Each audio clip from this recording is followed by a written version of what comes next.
Give a great hand, Kevin Bartini, everybody.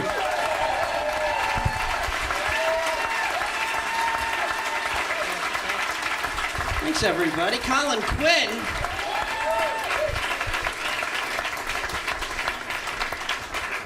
This is it. 35 years old, and this is my fucking accomplishment. No, it's bullshit. It sucks. Are you kidding me? I was feeling cocky about myself, so I went online just to see what other people had accomplished by the time they reached my age. I never felt like a bigger goddamn loser in my entire life. Let me give you some perspective on this. By the time he was 35 years old, Kurt Cobain had already been dead for 8 years.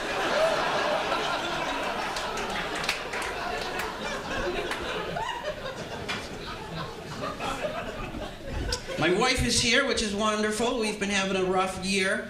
She's here sitting with my family. They're the cause of our rough year. My family is furious with us because my wife and I just celebrated our 5th wedding anniversary and we do not have a baby. And if you are a member of our family and you've been married for even 2 years and you do not have a baby, you have to start giving wedding gifts back to people. It's like they got it in their idea that my wife and I threw a $25,000 party as an elaborate ruse to screw my Aunt Rosemary out of a toaster oven. It's uncomfortable. I go home for the holidays, I feel everybody in my family just stealing glances at my junk, wondering if it works or not. It works. I have 2 cousins who can testify to that. It definitely works.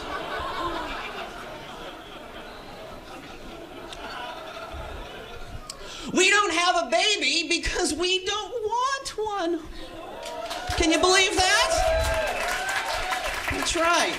Not yet, anyways. Not yet. My wife and I decided we do not want to have a baby until we are absolutely certain that having a baby is the only thing that will save our marriage. I mean, don't get me wrong, I want to be a dad, just not yet. I want to have a kid when I'm 75 years old. Yeah, I want to have a kid when I'm 75, you know, that way it's just a 5 or 10 year commitment. We actually thought it would be a good idea to sit my parents down and just speak to them like adults and explain to them that we aren't gonna give them any grandkids. That was not a fun conversation to have. Looking back, I think my mother took it the worst. My mother tried to barter with us. She said, well, what if you were to conceive a child in a lab and I were to carry it to term for you?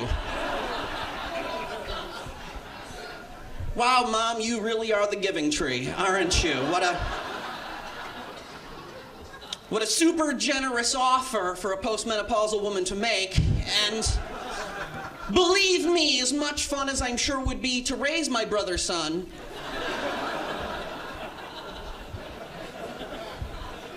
I'm gonna have to go ahead and turn you down on this offer. I don't know, call me old-fashioned if you will, but I believe the only time in my life it's ever remotely appropriate for my mother to come in contact with my sperm is when she was doing my laundry.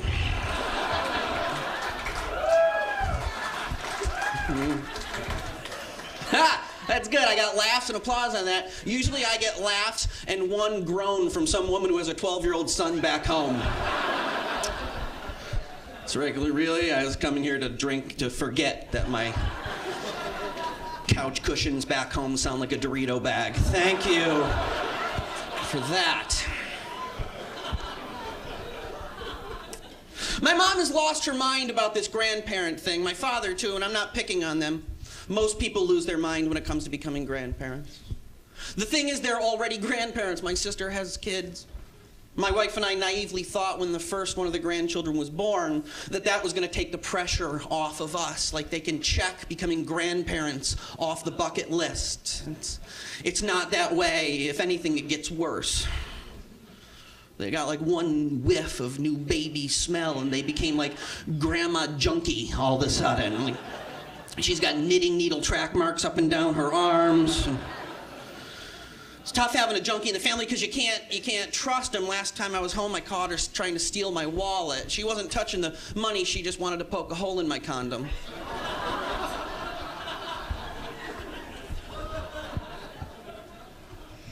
She's not alone. Grandparents in general are insane.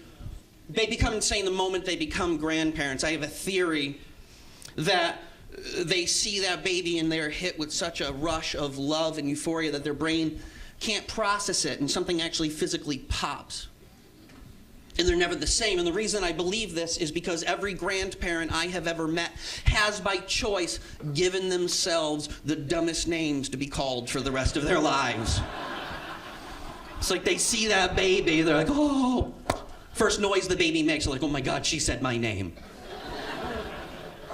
That's how we end up with grandparents with names like Opa and Yaya, Haha and Ding Ding.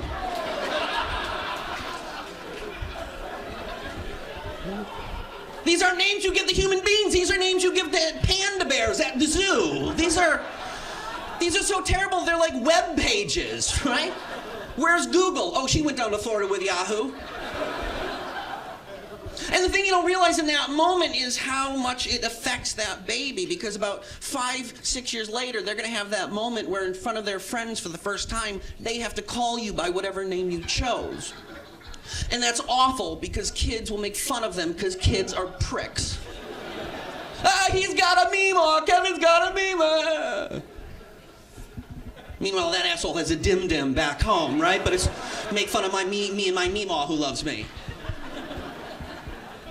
I tried to get out of it. I tried to beg out of it. I asked my grandmother when I was 7 years old. I said, can I please just call you by your real name? And she says, no, sweetie, no. You see, what we have is something very special, you and I. See, everyone else in the whole wide world, they get to call your grandfather and I Rita and Al, but only you get to call us Poo-Poo and Pee-Pee. All right, that's it for me. I'm out of here. I'm Kevin Bartini. Thank you all so much. Thank you. Kevin Bartini.